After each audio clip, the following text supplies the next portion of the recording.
Mastering demonstrative determiners. That and those. Hello learners. Welcome back to our exciting journey through the world of English grammar. Today, we're going to focus on something very important, and also often misunderstood. The demonstrative determiners. That and those. We'll go over their meanings, usage, and then dive into some practice exercises.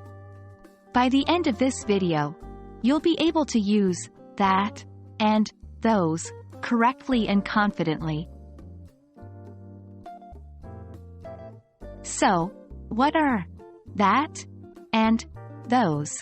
They are demonstrative determiners we use to identify specific things or people.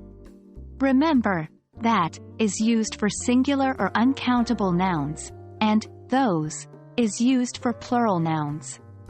For example, you'd say, that is my book, for a single book, but those are my books, for multiple books. Now, let's get to the crux of this video.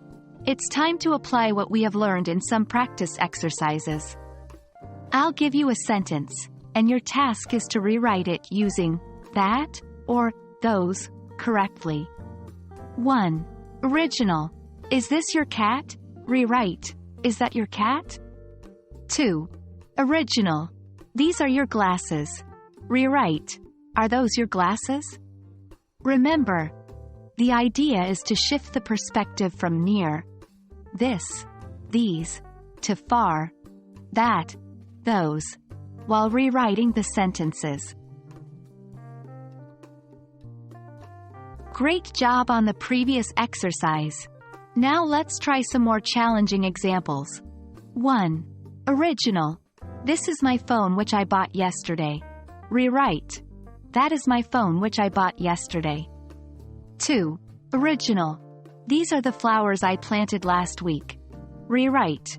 Those are the flowers I planted last week.